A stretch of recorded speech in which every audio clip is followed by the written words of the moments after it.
Hi friends, ನಿಮಗೆಲ್ಲರಿಗೂ ನಮ್ಮ ಸ್ಪರ್ಧಾ ಕರ್ನಾಟಕ ಯೂಟ್ಯೂಬ್ ಚಾನಲ್ಗೆ ಪ್ರೀತಿಯ ಸ್ವಾಗತ. ಡಿಯರ್ ಫ್ರೆಂಡ್ಸ್, ಈಗಾಗಲೇ ನಿಮಗೆ ಗೊತ್ತಿದೆ 2024ರಲ್ಲಿ ಎಷ್ಟೆಲ್ಲ ಹುದ್ದೆಗಳು ಸರ್ಕಾರಿ ಹುದ್ದೆಗಳು ಕಾಲ್ಫರ್ ಆಗಿದೆ. ಆ ಎಲ್ಲ ಹುದ್ದೆಗಳಿಗೆ ಸಂಬಂಧಿಸಿದಂತೆ ನಮ್ಮ ಸ್ಪರ್ಧಾ ಕರ್ನಾಟಕ ಅಕಾಡೆಮಿಯಲ್ಲಿ KS PDO, land surveyor, village administrative officer, JE junior engineer ಮತ್ತು BMTC ಮತ್ತು ಬೀಟ್ ಫಾರೆಸ್ಟರ್ ಈ ಎಲ್ಲ ಹುದ್ದೆಗಳಿಗೂ ಸಹ ತರಬೇತಿಯನ್ನು ನೀಡ್ತಾ ಇದ್ದೇವೆ. ಏನು ಆಫ್ಲೈನ್ ಮತ್ತು ಆನ್ಲೈನ್ ತರಗತಿಗಳು ನಡೀತಾ ಇದೆ. ಜೊತೆಗೆ ಇಲ್ಲಿ ಆಫ್ಲೈನ್ ತರಗತಿ ಬರೋಕ್ಕಾಗದೇ ಇರೋರಿಗೆ ನಾವು ಲ್ಯಾಂಡ್ ಸರ್ವೇಯರ್ ನೋಡಿ, ಲ್ಯಾಂಡ್ ಸರ್ವೇಯರಲ್ಲಿ ಪೇಪರ್ ಫಸ್ಟ್ ಮತ್ತು ಪೇಪರ್ ಸೆಕೆಂಡ್ ಅಂತ ಇದೆ. ಪೇಪರ್ ಫಸ್ಟ್ ಮತ್ತು ಪೇಪರ್ ಸೆಕೆಂಡ್ ಎರಡೂ ಪ್ಯಾಕೇಜು ನೀವು ಆನ್ಲೈನಲ್ಲಿ ತೊಗೋಬೋದು. ಪೇಪರ್ ಫಸ್ಟ್ ಪೇಪರ್ ಸೆಕೆಂಡ್ ಎರಡೂ ಬೇಡ, paper 2 mathematics, physics and geography ಬೇಕು ಅಂದರೆ ಅದಕ್ಕೆ ಸಪ್ರೇಟ್ ಆ್ಯಪಲ್ಲಿ ನೀವು ತೊಗೋಬೋದು ವೀಡಿಯೋಸ್ಗಳನ್ನು. ನೆಕ್ಸ್ಟ್ ಹಾಗಾದರೆ ವಿಲೇಜ್ ಅಡ್ಮಿನಿಸ್ಟ್ರೇಟಿವ್ ಆಫೀಸರ್ಲಿ ಪೇಪರ್ ಫಸ್ಟ್ GK ಮತ್ತು ಪೇಪರ್ ಸೆಕೆಂಡ್ ಕಮ್ಯುನಿಕೇಷನ್ ಪೇಪರ್ ಏನಿದೆ, ಕನ್ನಡ, ಇಂಗ್ಲೀಷ್ ಮತ್ತು ಈ ಕಂಪ್ಯೂಟರ್ ಅವೇರ್ನೆಸ್ ಪೇಪರ್ ಸಹ ಎರಡೂ ಸಹ ಆನ್ಲೈನಲ್ಲಿ ಅವೈಲೇಬಲ್ ಇದೆ. ಲ್ಯಾಂಡ್ ಸರ್ವೇಯರು ಮತ್ತು ವಿಲೇಜ್ ಅಡ್ಮಿನಿಸ್ಟ್ರೇಟಿವ್ ಆಫೀಸರು ಸಹ ನಿಮಗೆ ಆನ್ಲೈನಲ್ಲಿ ಅವೈಲೇಬಲ್ ಇದೆ. ಅದ್ರ ಜೊತೆಗೆ ತುಂಬ ಸುದ್ದಿಯಲ್ಲಿದ್ದು ಬೀಟ್ ಫಾರೆಸ್ಟರ್ಗೆ ಕಂಪ್ಲೀಟ್ ಕೋರ್ಸ್ ಸಹ ಸಿಗುತ್ತೆ. ಜೊತೆಗೆ ಬರೀ ಮ್ಯಾಥಮೆಟಿಕ್ಸ್ 40 ಮಾರ್ಕ್ಸಿಗೆ ಏನಿದೆ ಅದು ಸಹ ನಿಮಗೆ ಸಿಗುತ್ತೆ.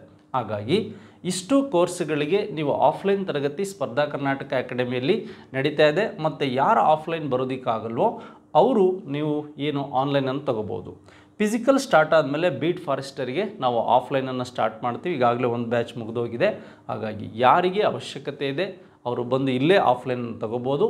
ಅಥವಾ ಇಲ್ಲಾಂದರೆ ನೀವು ಮುಂದಿನ ಅಂಶಗಳು ಮನೆಯಲ್ಲೇ ಇದ್ದು ಓದೋದಾದರೆ ನೀವು ಈ ಒಂದು ವೈಟ್ ಕಲರ್ ಮಾಡಿರ್ತಕ್ಕಂತಹ ಏನು ಕೋರ್ಸ್ಗಳಿದೆ ಇದನ್ನು ನೀವು ಮನೆಯಲ್ಲೇ ಕೂತು ಆನ್ಲೈನಲ್ಲಿ ಓದ್ಬೋದು.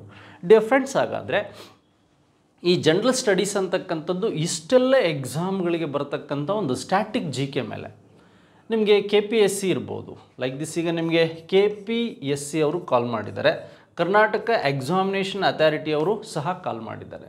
ಈ ಎಲ್ಲ ವಿಷಯಗಳಲ್ಲೂ GS ಕ್ವಶನ್ಸ್ ಲಾಸ್ಟ್ ಎಕ್ಸಾಮಲ್ಲೆಲ್ಲ ಹೇಗೆ ಬಂದಿದೆ ಆ ಕ್ವಶನ್ಸ್ಗಳನ್ನ ಕುರಿತು ನಾನು ಮಾತಾಡ್ತಾ ಹೋಗ್ತೇನೆ. ಎಸ್ ಡಿಯರ್ ಫ್ರೆಂಡ್ಸ್, ನೋಡಿ ಈಗ ಫಸ್ಟ್ ಕ್ವಶನ್ಸ್ ಹೀಗಿದೆ ಸ್ನೇಹಿತರೆ. ಜೂನ್ 23ರಲ್ಲಿ DRDO ಅಂದರೆ DRDO ಏನಿದೆ, ಡಿಫೆನ್ಸ್ ರಿಸರ್ಚ್ ಡೆವಲಪ್ಮೆಂಟ್ ಆರ್ಗನೈಜೇಷನ್ ಏನಿದೆ, ಈ ಕೆಳಗಿನ ಯಾವ ಬ್ಯಾಲಿಸ್ಟರ್ ಕ್ಷಿಪಣಿಯ ಯಶಸ್ವಿ ಉಡಾವಣೆಯನ್ನು ಮಾಡಿತು ಅಂತ ಕೇಳಿದ್ದಾರೆ. ಲೈಕ್ ದಿಸ್ ಈ ಪ್ರಶ್ನೆ ಏನು ಅಂದರೆ, ಕರ್ನಾಟಕ ಎಕ್ಸಾಮಿನೇಷನ್ ಅಥಾರಿಟಿ ನಡೆಸಿದಂತಹ PSI ಪೋಸ್ಟ್ ಏನಿದೆ, ಈಗ 545 PSI ಪೋಸ್ಟಲ್ಲಿ GS ಕ್ವಶನ್ಸ್ ಬಂದಿದೆ. ಇದ್ರ ಬೇಸ್ ಮೇಲೆ ಹೇಗೆಲ್ಲ ಕ್ವಶನ್ಸ್ಗಳು ಬರ್ಬೋದು ಅನ್ನೋದನ್ನು ನಾನೀಗ ಮಾತಾಡ್ತಾ ಹೋಗ್ತೀನಿ.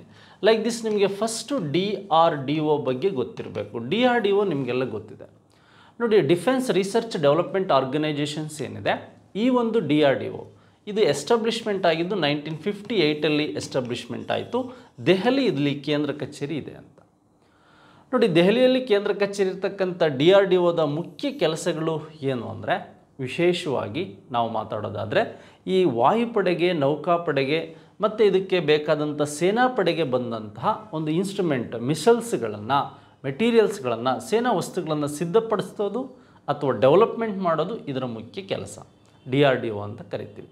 ನೀವೀಗ ಏರ್ಫೋರ್ಸ್ ಇರ್ಬೋದು, ನೇವಿ ಇರ್ಬೋದು ಮತ್ತು ಈ ಆರ್ಮಿ ಇರ್ಬೋದು, ಇವಕ್ಕೆ ಸಿದ್ಧಪಡಿಸ್ತಕ್ಕಂಥ ವೆಪನ್ಸ್ಗಳನ್ನು ಸಿದ್ಧಪಡಿಸೋದಕ್ಕೆ ಅಥವಾ ಏನು ಟ್ಯಾಂಕರ್ಗಳನ್ನು, ಮಿಸೈಲ್ಸ್ಗಳನ್ನು, ಹೆಲಿಕಾಪ್ಟರ್ಗಳನ್ನು, ವಿಮಾನಗಳನ್ನು ಸಿದ್ಧಪಡಿಸೋದು ಇದರ ಕೆಲಸ ಆಗಿರುತ್ತೆ. ಮತ್ತು ಟೆಸ್ಟಿಂಗ್ಸ್ ನಡೆಯುತ್ತೆ ಅಂತಕ್ಕಂಥದ್ದು. ಹಾಗೆ ಇಲ್ಲೊಂದು ಪ್ರಶ್ನೆ ಕೇಳಿದ್ದಾರೆ ನೋಡಿ, ಇಲ್ಲಿ ಅಗ್ನಿ 4 ಇದೆ, ಅಗ್ನಿ 5 ಇದೆ, ಅಗ್ನಿ 6 ಇದೆ. ಲೈಕ್ ದಿಸ್ ಇದರಲ್ಲಿ ಮಿಸೈಲ್ಗಳಲ್ಲಿ ಈ ಮಿಸೈಲ್ಸ್ ಏನಿದೆ, ಈ ಮಿಸೈಲ್ಸ್ಗಳಲ್ಲಿ ಸುಮಾರು ವಿಧಗಳು ಬರುತ್ತೆ. ಭೂಮಿಯಿಂದ ಭೂಮಿಗೆ ಹಾರ್ತಕ್ಕಂಥದ್ದು, ಭೂಮಿಯಿಂದ ಆಕಾಶಕ್ಕೆ ಹಾರ್ತಕ್ಕಂಥದ್ದು, ಆಕಾಶದಿಂದ ಭೂಮಿಗೆ ಹಾರ್ತಕ್ಕಂಥದ್ದು, ಆಕಾಶದಿಂದ ಆಕಾಶಕ್ಕೆ ಸ್ಪೇಸ್ ಟು ಸ್ಪೇಸ್ ಜಂಪಿಂಗ್ ಆಗ್ತಕ್ಕಂತಹ ಕೆಲವು ಮಿಸೈಲ್ಸ್ಗಳಿದೆ. ಭಾರತದಲ್ಲಿ ನಿಮಗೆಲ್ಲ ಗೊತ್ತಿದೆ, ಮಿಸೈಲ್ ಮ್ಯಾನ್ ಆಫ್ ಇಂಡಿಯಾ ಅಂದರೆ APJ ಅಬ್ದುಲ್ ಕಲಾಂ ಅವರು. APJ ಅಬ್ದುಲ್ ಕಲಾಂ ಅವ್ರನ್ನ ಮಿಸೈಲ್ ಮ್ಯಾನ್ ಆಫ್ ಇಂಡಿಯಾ ಅಂತ ಕರಿತೀವಿ. ಇದೇ DRDOದಲ್ಲಿ ಈ ಒಂದು ಅಗ್ನಿ, ಪೃಥ್ವಿ ಅಂತಕ್ಕಂಥವೇನಿದೆ, ಈ ಕ್ಷಿಪಣಿಗಳು ಈ ಭೂಮಿಯಿಂದ ಭೂಮಿಗೆ ಹಾರ್ತಕ್ಕಂಥ ಕ್ಷಿಪಣಿಗಳನ್ನು ಅಗ್ನಿ ಅಥವಾ ಪೃಥ್ವಿ ಅಂತಕ್ಕಂಥದ್ದು ಒಂದಿದೆ, ಅಗ್ನಿ ಅಂತ ಒಂದಿದೆ.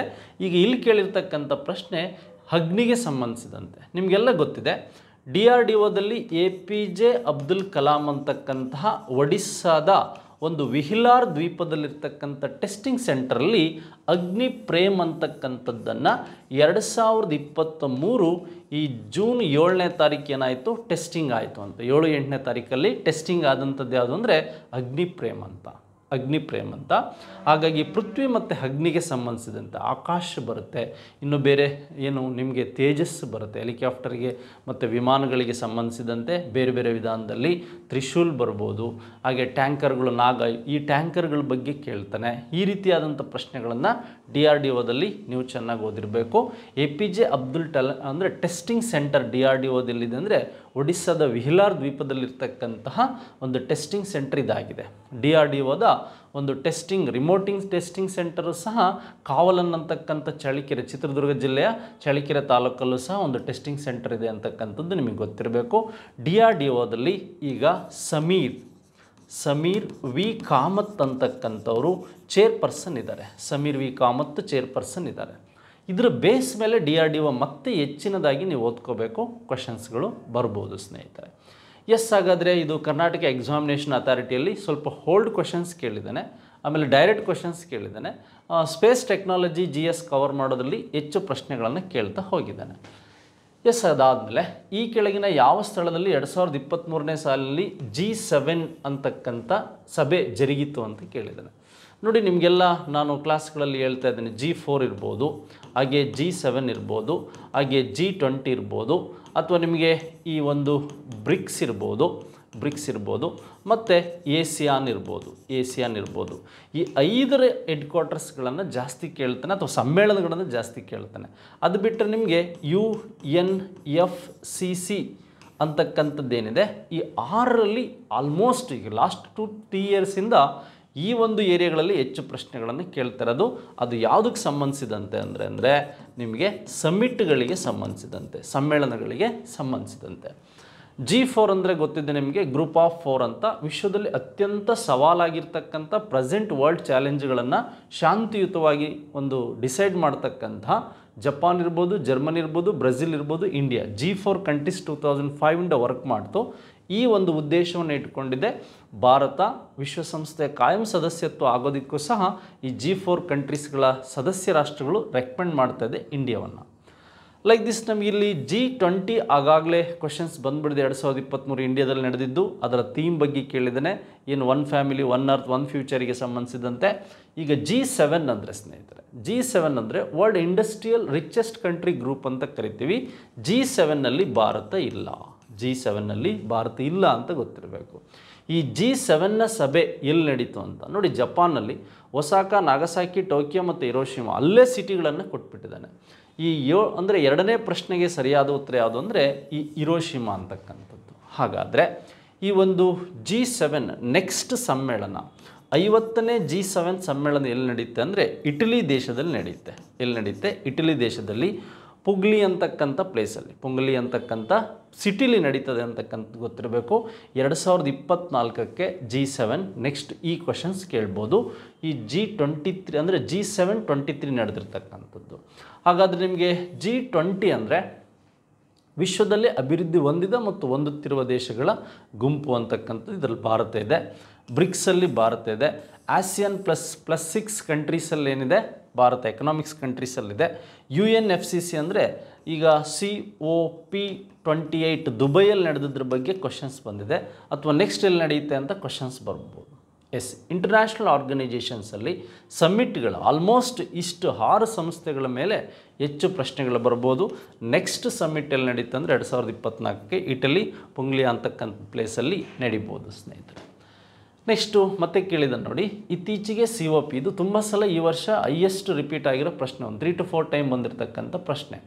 ಇತ್ತೀಚೆಗೆ COP 28 ಶೃಂಗಸಭೆ ಎಲ್ಲಿ ನಡೆಯಿತು, ಅಥವಾ UNO ಕ್ಲೈಮೇಟ್ ಚೇಂಜ್ ಕಾನ್ಫರೆನ್ಸ್ ಎಲ್ಲಿ ನಡೀತು ಅಂತಲೂ ಕೇಳ್ತಾನೆ.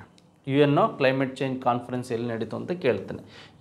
UNFCC ಅಂದರೆ United nation framework climate change conference ಅಂತ ಕರಿತೀವಿ. ಈಗಾಗಲೇ ನೀವು ಇದ್ರ ಬಗ್ಗೆ 2015ರ ಪ್ಯಾರಿಸ್ ಅಗ್ರಿಮೆಂಟ್ ಬಗ್ಗೆ ತುಂಬ ಓದಿದ್ರಿ. ಇಂಡಿಯನ್ ಸೋಲಾರ್ ಅಲೈನ್ಸಸ್ ಅಂತಕ್ಕಂಥದ್ದು ಏನಿದೆ, ಅದು ನರೇಂದ್ರ ಮೋದಿ ಅವರು ಸ್ಟಾರ್ಟ್ ಮಾಡಿದ್ರ ಬಗ್ಗೆಯೂ ಸಹ ನೀವು ಓದ್ತಾ ಹೋಗಿದ್ರಿ. ಹಾಗಾದರೆ COP ಅಂದರೆ ಕಾನ್ಫರೆನ್ಸ್ ಆಫ್ ಪಾರ್ಟಿ ಅಂತ.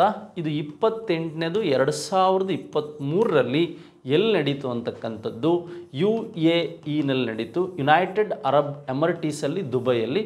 ಬಟ್ ಇದು ಈಗ ಆಲ್ರೆಡಿ ಸುಮಾರು ಸಲ ಪ್ರಶ್ನೆ ರಿಪೀಟ್ ಆಗಿರ್ತಕ್ಕಂಥ ಪ್ರಶ್ನೆ. ಬಟ್ ಹಾಗಾದರೆ ಈ UNFCCಗೆ ಸಂಬಂಧಿಸಿದಂತೆ ವಿಶ್ವಸಂಸ್ಥೆಯ ಅಂದರೆ ವಾತಾವರಣ ಬದಲಾವಣೆಗೆ ಸಂಬಂಧಿಸಿದಂಥ ಸಭೆಗಳು 2024ಕ್ಕೆ ಎಲ್ಲಿ ನಡೆಯುತ್ತೆ ಅಂತ ಕ್ವಶನ್ಸ್ ಕೇಳ್ಬೋದು. ಎಲ್ಲಿ ನಡೆಯುತ್ತೆ ಅಂತ ಕ್ವಶನ್ಸ್ ಕೇಳ್ಬೋದು. ಬಾಕು ಅಂತಕ್ಕಂಥ ಸಿಟಿ, ಇದು ಬಾಕು ಅಂತಕ್ಕಂಥ ಸಿಟಿಲಿ ನಡೆಯುತ್ತೆ. ಇಲ್ಲಿ ಅಜರ್ಬೈಜಿಯಾನ್ ಅಂತಕ್ಕಂಥ ಕಂಟ್ರಿ, ಅಜರ್ಬೈಜಿಯಾನ್ ಅಂತ ಕಂಟ್ರಿಯಲ್ಲಿ ಬಾಕು ಅನ್ನೋ ಪ್ಲೇಸಲ್ಲಿ ನಡೆಯುತ್ತೆ. ನೆಕ್ಸ್ಟ್ ಈ ಕ್ವಶನ್ಸ್ ನಿಮಗೆ ಬರ್ಬೋದು ಸ್ನೇಹಿತರೆ. ಹಾಗಾಗಿ ತುಂಬ ಈಸಿಯಾಗಿರೋ ಪ್ರಶ್ನೆಗಳನ್ನು ಸಹ ಕ್ಲಿಸ್ಟ್ ಮಾಡಿ ಕೇಳ್ತಾ ಹೋಗಿದ್ದಾನೆ. ನೆಕ್ಸ್ಟ್ ನೋಡಿ, ಕೆಳಗಿನ ಯಾವ ಸಂಸ್ಥೆಯು ವರ್ಲ್ಡ್ ಎಕಾನಮಿಕ್ ಔಟ್ಲುಕ್ ಹೆಸರಿನಲ್ಲಿ ಪತ್ರಿಕೆಯನ್ನು ಪ್ರಕಟಿಸುತ್ತದೆ ಅಂತಿದೆ. ನೋಡಿ ಅವನೇನು ಕೇಳಿದ್ದಾನೆ, ಫಸ್ಟ್ ಇಲ್ಲಿ ಒಂದು ವರ್ಲ್ಡ್ ಬ್ಯಾಂಕ್ ಕೇಳಿದ್ದಾನೆ.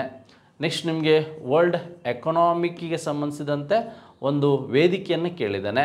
ಹಾಗೆ ವಿಶ್ವಸಂಸ್ಥೆಯ ಡೆವಲಪ್ಮೆಂಟ್ ಪ್ರೋಗ್ರಾಮ್ಸ್ ಬಗ್ಗೆ ಕೇಳಿದ್ದಾನೆ. ಇಂಟರ್ನ್ಯಾಷನಲ್ ಮಾನಿಟರಿ ಫಂಡ್ ಬಗ್ಗೆ ಕೇಳಿದ್ದಾನೆ.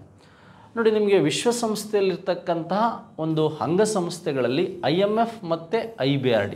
ನೋಡಿ IBRDಯನ್ನೇ ನಾವೇನಂತ ಕರಿತೀವಿ, ವರ್ಲ್ಡ್ ಬ್ಯಾಂಕ್ ಅಂತ ಕರಿತೀವಿ. IMFನ್ನು ವರ್ಲ್ಡ್ ಬ್ಯಾಂಕ್ ಅಂತ ಕರೆಯಲ್ಲ. ನೋಡಿ ಇವೆಲ್ಲ ಬ್ರಿಟನ್ ವುಡ್ಸ್ ಅಗ್ರಿಮೆಂಟ್ ಮೂಲಕ ಎಸ್ಟಾಬ್ಲಿಷ್ಮೆಂಟ್ ಆದ ಟ್ವಿನ್ಸ್ ಬ್ಯಾಂಕ್ ಯಾವುದು ಅಂದರೆ IMF. ಬ್ರಿಟನ್ ವುಡ್ಸ್ ಅಗ್ರಿಮೆಂಟ್ ಮೂಲಕ IMF ಮತ್ತು IBRD ಎಕನಾಮಿಕ್ಸಲ್ಲೂ ಓದಿರ್ತೀರ, GS ಅಲ್ಲೂ ಓದಿರ್ತೀರ. ನೋಡಿ ಅಂತಾರಾಷ್ಟ್ರೀಯ ಹಣಕಾಸು ನಿಧಿ, ರಿಸರ್ವ್ ಕರೆನ್ಸಿ ಇರ್ತಕ್ಕಂಥದ್ದು. ವಿಶ್ವ ಬ್ಯಾಂಕಿಗೆ ಸಂಬಂಧಿಸಿದಂತೆ ಇವೆರಡೂ ಹೆಡ್ ಕ್ವಾರ್ಟರ್ಸ್ ಇರ್ತಕ್ಕಂಥದ್ದು ಎಲ್ಲಿಯಪ್ಪ ಅಂದರೆ ವಾಷಿಂಗ್ಟನ್ DC ಯಲ್ಲಿದೆ ಅಂತಕ್ಕಂಥದ್ದು. ನೋಡಿ ಇದು ಕ್ಯಾಪಿಟವನ್ನು ಇನ್ಕಮನ್ನು ಏನು ವರ್ಕ್ ಮಾಡ್ರೆ ವರ್ಲ್ಡ್ ಬ್ಯಾಂಕು.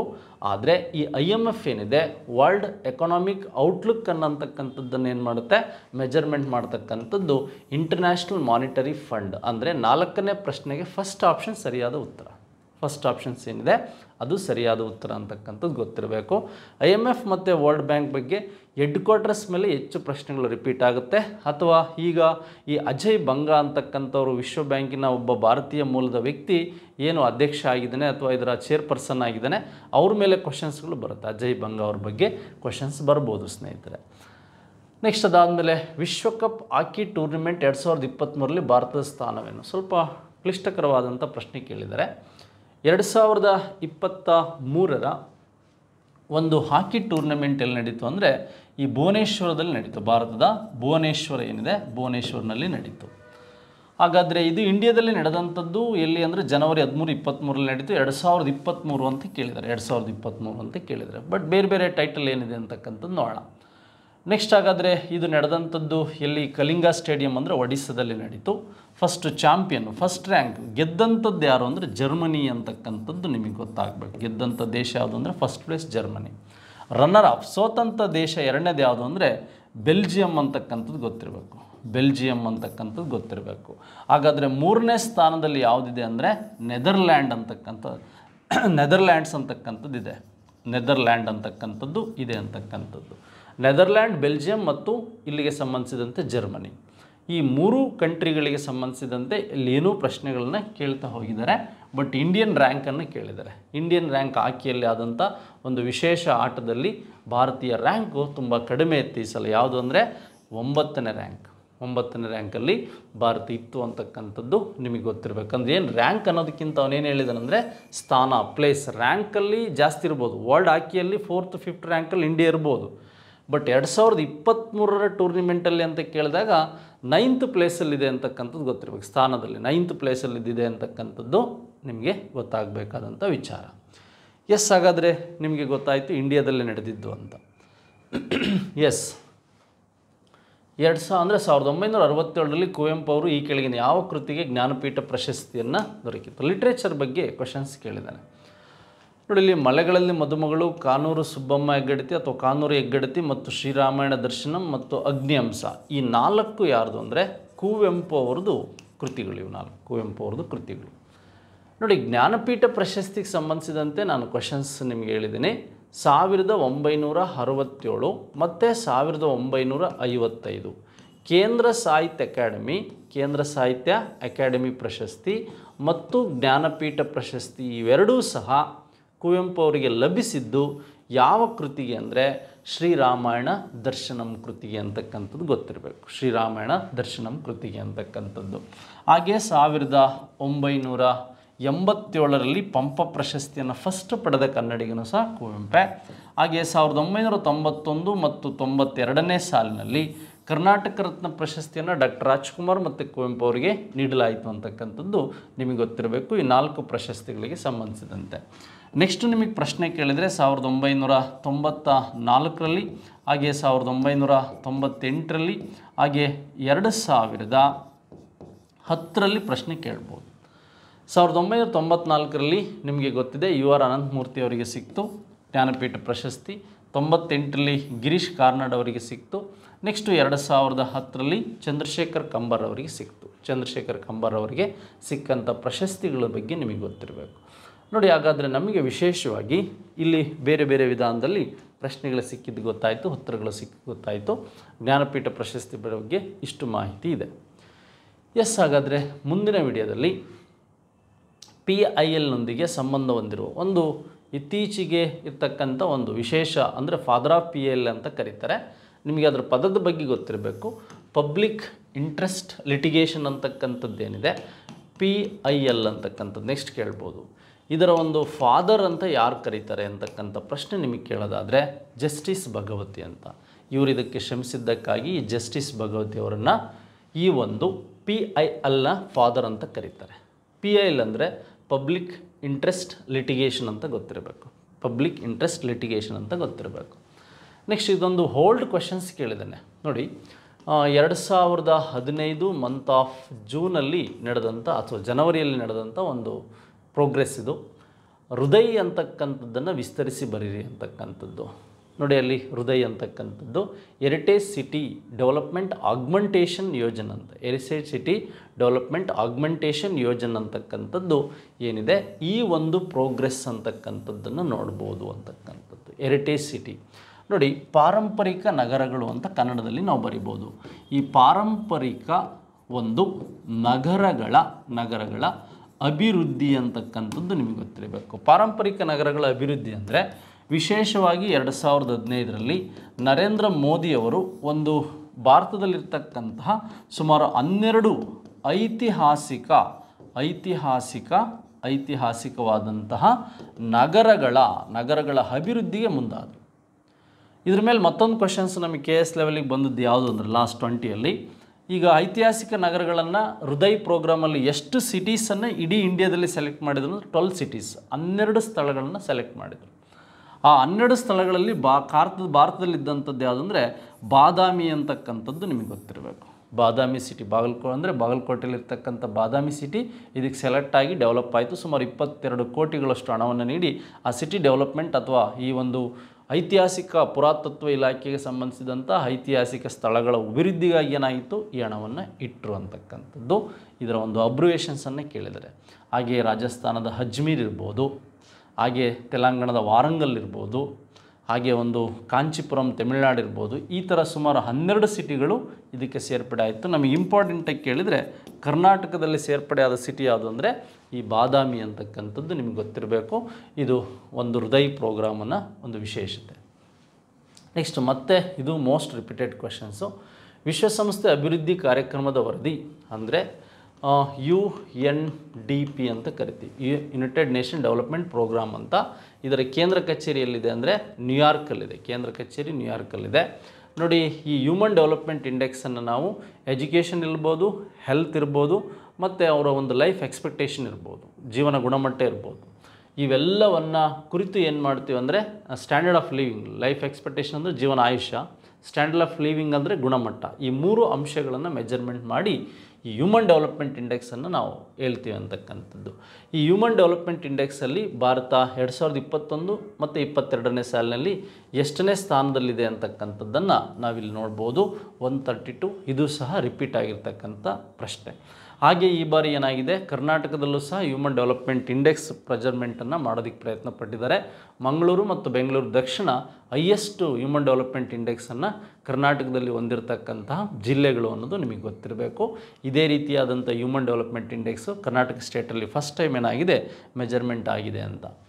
ನೆಕ್ಸ್ಟ್ 10ನೇ ಪ್ರಶ್ನೆ ಹೀಗಿದೆ, ಯಾರನ್ನು ಕರ್ನಾಟಕದ ರಾಜ್ಯದ ಹಿಂದುಳಿದ ವರ್ಗಗಳ ಆಯೋಗದ ಅಧ್ಯಕ್ಷರನ್ನಾಗಿ ನೇಮಕ ಮಾಡಲಾಯಿತು ಅಂತಕ್ಕಂಥದ್ದು ನಿಮಗೆ ಇದಿದೆ. KT ಸುವರ್ಣ ಅಂತಿದೆ, NC ಶ್ರೀನಿವಾಸ್ ಅಂತಿದೆ, K ಜಯಪ್ರಕಾಶ್ ಹೆಗಡೆ ಅಂತಿದೆ, ವಿಜಯ್ ಸಂಪ್ಲಾ ಅಂತಿದೆ. ಇದು ಇತ್ತೀಚೆಗೆ ಸುದ್ದಿಯಲ್ಲಾದಂಥ ವಿಷಯ. ಈ K ಜಯಪ್ರಕಾಶ್ ಹೆಗಡೆ ಅವರೇನಿದ್ದಾರೆ ಇವರು ಇದರ ಒಂದು ವಿಶೇಷವಾದಂತಹ ಇದಕ್ಕೆ ಅಧ್ಯಕ್ಷರಾಗಿ ಆಯ್ಕೆಯಾದ ಮತ್ತು ಆನ್ಸರ್ ಅಂತಕ್ಕಂಥದ್ದು ನೋಡ್ಬೋದು. ಎಸ್, ಈ ರೀತಿಯಾಗಿ ಕರ್ನಾಟಕ ಎಕ್ಸಾಮಿನೇಷನ್ ಅಥಾರಿಟಿಯಲ್ಲಿ ಪ್ರಶ್ನೆಗಳೇನೆಲ್ಲ ಕೇಳ್ತಾ ಹೋಗಿದ್ದಾನೆ. ವಿಶ್ವಸಂಸ್ಥೆ ಯಾವ ದಿನವನ್ನು ಜನಸಂಖ್ಯೆಗೆ ಸಂಬಂಧಿಸಿದಂತೆ 8 ಬಿಲಿಯನ್ ಅಂದರೆ ಈಗ 8 ಬಿಲಿಯನ್ ಅಂತಕ್ಕಂಥ ಜನಸಂಖ್ಯೆ ಅಂದರೆ 1 ಬಿಲಿಯನ್ ಈಕ್ವಲ್ಸ್ ಟು 100 crore ಅಂತ ಗೊತ್ತಿರಬೇಕು. 100 crore ಅಂತ ಗೊತ್ತಿರಬೇಕು. ನೋಡಿ, ಇಲ್ಲಿ 2 ಪ್ರಶ್ನೆಗಳು ನಿಮಗೆ ವಿಶೇಷವಾಗಿ ಕೇಳ್ಬೋದು. ಈಗ ಜುಲೈ 11 ಏನಿದೆ, ಜುಲೈ 11 ಏನಿದೆ, ಇದನ್ನು ವರ್ಲ್ಡ್ ಪಾಪ್ಯುಲೇಷನ್ ಡೇ ಅಂತ ಕರಿತೀವಿ. ವರ್ಲ್ಡ್ ಪಾಪ್ಯುಲೇಷನ್ ಡೇ ಅಂತ ಕರಿತೀವಿ. ಬಟ್ ಇಲ್ಲಿ ಇದು 2 ಅಲ್ಲ ಅಂತಕ್ಕಂಥದ್ದು, ಇವೆರಡಲ್ಲಿ ಕನ್ಫ್ಯೂಸ್ ಆಗುತ್ತೆ. ವಿಶ್ವದಲ್ಲಿ ಈಗ 8ನೇ ಬಿಲಿಯನ್ ಅಂತಕ್ಕಂಥದ್ದು ರೀಚ್ ಆಗಿದ್ದು ಯಾವಾಗ ಅಂದರೆ ನವೆಂಬರ್ 15, 2022. ಇನ್ನೂ ಒಂದು ಪ್ರಶ್ನೆ, ಫಸ್ಟ್ ಟೈಮ್ ಚೀನಾವನ್ನು ಭಾರತ ಯಾವಾಗ ಬೀಟ್ ಮಾಡಿ ವಿಶ್ವದ ನಂಬರ್ 1 ಸ್ಥಾನವನ್ನು ಪಡೀತು ಅಂತಕ್ಕಂಥದ್ದು ನಿಮಗಿದ್ರೆ ಏಪ್ರಿಲ್ 2023ರಲ್ಲಿ ವರ್ಲ್ಡ್ ಹೈಯೆಸ್ಟ್ ಪಾಪ್ಯುಲೇಷನ್ ಕಂಟ್ರಿ ಯಾವುದಿತ್ತು ಅಂದರೆ ಭಾರತ ಇತ್ತು. 2023 ಏಪ್ರಿಲಲ್ಲಿ ಭಾರತ ಚೀನಾವನ್ನು ಬೀಟ್ ಮಾಡಿ ವಿಶ್ವದಲ್ಲಿ ಅತಿ ಹೆಚ್ಚು ಜನಸಂಖ್ಯೆಯನ್ನು ಹೊಂದಿರತಕ್ಕಂಥ ದೇಶ. ಇದು ಆಗಿದ್ದು ಯಾವಾಗ ಅಂತ ಕೇಳ್ಬೋದು. ಏಪ್ರಿಲ್ 2023. ಈಗ ನವೆಂಬರ್ 15, 2022ರಲ್ಲಿ ವಿಶ್ವ ಜನಸಂಖ್ಯೆ 8 ಬಿಲಿಯನ್ ಆಗಿದ್ರ ಬಗ್ಗೆ ನಿಮಗೆ ಮಾಹಿತಿ ಬೇಕು ಸ್ನೇಹಿತರೆ. ನೆಕ್ಸ್ಟ್ ಹಾಗಾದರೆ ನವೆಂಬರ್ 2023ರಲ್ಲಿ ಭಾರತೀಯ ಮಹಿಳಾ ಹಾಕಿ ತಂಡವು ಯಾವ ದೇಶ ತಂಡವನ್ನು ಸೋಲಿಸುವುದರ ಮೂಲಕ ಏಷ್ಯನ್ ಚಾಂಪಿಯನ್ಶಿಪ್ ಟ್ರೋಫಿಯನ್ನು ಗಳಿಸಿತು ಅಂತ. ಇದು ಕರೆಂಟ್ ಅಫೇರ್ಸಲ್ಲಿ ನೀವು ಓದಿರ್ತೀರ. ದಕ್ಷಿಣ ಕೊರಿಯಾ, ಜಪಾನ್, ಚೀನಾ ಮತ್ತು ಪಾಕಿಸ್ತಾನ. ರೈಟ್ ಆನ್ಸರ್ ಯಾವುದು ಅಂದರೆ ಸ್ನೇಹಿತರೆ ಜಪಾನ್. ರೈಟ್ ಆನ್ಸರ್ ಯಾವುದು ಅಂದರೆ ಜಪಾನ್ ಅಂತ ನಿಮಗೆ ಗೊತ್ತಿರಬೇಕು. ಎಸ್, ಅದಾದಮೇಲೆ ICC ಹಾಲ್ ಆಫ್ ಫೇಮ್ಗೆ ಸೇರ್ಪಡೆಯಾದ ಭಾರತದ ಪ್ರಥಮ ಮಹಿಳಾ ಕ್ರಿಕೆಟ್ ಆಟಗಾರ್ತಿ ಯಾರು ಅಂತ. ಇದು ಒಂದು ವಿಶೇಷವಾದಂಥ ಕ್ವಶನ್ಸು. ಬಟ್ ಇದು GKಲಿ ಸ್ಟ್ಯಾಟಿಕ್ GKಲಿ ಬಂದಂಥ ಒಂದು ಕ್ವಶನ್ಸು. ಹಾಗಾಗಿ ಡಯಾನಾ ಎಡುಲ್ಜಿ ಅಂತಕ್ಕಂಥವ್ರು ಫಸ್ಟ್ ಸೆಲೆಕ್ಟ್ ಆದಂಥ hall of fame ICC headquarters ದುಬೈಯಲ್ಲಿದೆ ಅಂತಕ್ಕಂಥದ್ದು ಕೇಳ್ಬೋದು. ICCಗೆ ಸಂಬಂಧಿಸಿದಂತೆ ನೀವು ನೋಡ್ಕೋಬೇಕಾಗತ್ತೆ. ನೆಕ್ಸ್ಟ್ 28 ನವೆಂಬರ್ 2023ರಂದು ನ್ಯೂಜಿಲ್ಯಾಂಡ್ನ ನೂತನ ಪ್ರಧಾನಿಯಾಗಿ ಯಾರು ಅಧಿಕಾರ ವಹಿಸಿಕೊಂಡರು ಅಂತ. ನ್ಯೂಜಿಲ್ಯಾಂಡ್ನಲ್ಲಿ ಆದಂಥ ಒಂದು ಬದಲಾವಣೆಗಳಿಗೆ ಸಂಬಂಧಿಸಿದಂತೆ ಜಿಮಿಯನ್ ಮಿಲ್ಲೆ ಅಂತಿದೆ, ಲಿಯೋ ವರದರ್ಕ್ ಅಂತಂದಿದೆ, ಜೆಸಿಂಡಾ ಆರ್ಡೆಕಮ್ ಅಂತಕ್ಕಂತಿದೆ ಮತ್ತು ಕ್ರಿಸ್ಟೋಫರ್ ಲಕ್ಸನ್ ಅಂತಕ್ಕಂಥದ್ದಿದೆ. ಈ ಒಂದು ನ್ಯೂಜಿಲ್ಯಾಂಡಿನ ಪ್ರೈಮ್ ಮಿನಿಸ್ಟರ್ ಪ್ರಧಾನಮಂತ್ರಿಯಾಗಿ ನ್ಯಾಷನಲ್ ಪಾರ್ಟಿಯಿಂದ ಆಯ್ಕೆಯಾದಂಥವ್ರು ಯಾರು ಅಂದರೆ ಈ ಕ್ರಿಸ್ಟೋಫರ್ ಲಕ್ಸನ್ ಅಂತಕ್ಕಂಥದ್ದು. GS ಕರೆಂಟ್ ಅಫೇರ್ಸ್ ಬೇಸ್ ಮೇಲೆ ಕೇಳ್ತಾ ಹೋಗಿದ್ದಾರೆ ಪ್ರಶ್ನೆ. ನೆಕ್ಸ್ಟ್ ಸ್ನೇಹಿತರೆ, ಪ್ರಪ್ರಥಮವಾಗಿ ಮಂಗಳ ಗ್ರಹವನ್ನು ಅಧ್ಯಯನ ಮಾಡಲು ಬಾಹ್ಯಾಕಾಶಕ್ಕೆ ಕಳಿಸಿದ ನೌಕೆ. ನೋಡಿ, ವಿಶೇಷವಾಗಿ ಮಂಗಳ, ಈಗ ನಾಸಾ ಇರ್ಬೋದು, ಜಾಕ್ಸಾ ಇರ್ಬೋದು, ಬೇರೆ ಬೇರೆ ವಿಧಾನದಲ್ಲಿ ನಿಮಗೆ ಈಗೆಲ್ಲ ವಿಶೇಷವಾಗಿ ಏನು ಸ್ಪೇಸ್ ಎಕ್ಸ್ ಇದೆ, ಇವೆಲ್ಲ ಕೇಳ್ತಾ ಹೋಗ್ಬೋದು. ಇಲ್ಲಿ ಮಾರಿಯನ್ ಪೋಲೋ ಅಂತಕ್ಕಂಥದ್ದು ವಿಶೇಷವಾದಂಥ ಆನ್ಸರ್ ಆಗುತ್ತೆ.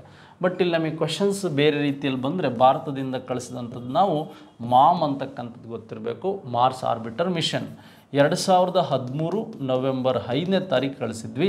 2014 ಇದೇನಾಯಿತು ಸೆಪ್ಟೆಂಬರ್ 24ನೇ ತಾರೀಕು ಇನ್ಸ್ಟಾಲ್ ಆದ್ರ ಬಗ್ಗೆನೂ ಸಹ ನಮಗೆ ಮಾಹಿತಿ ಸಿಗುತ್ತೆ.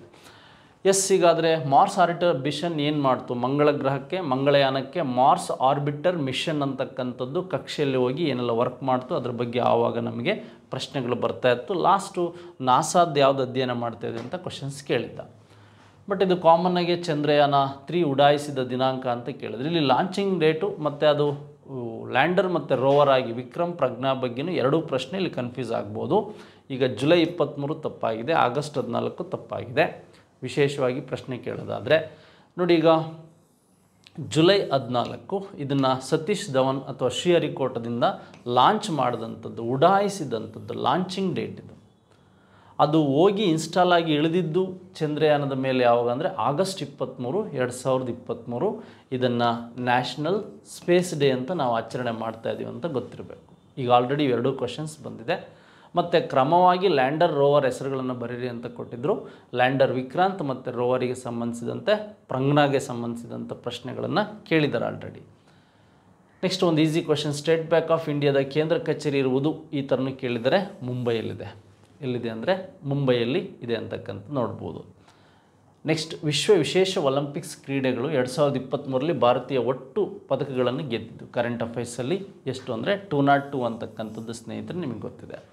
ಹಾಗಾದರೆ ಭಾರತ ಒಲಿಂಪಿಕ್ಸಲ್ಲಿ ಫಸ್ಟು 1928ರಲ್ಲಿ ಪದಕ ಗೆಲ್ತು.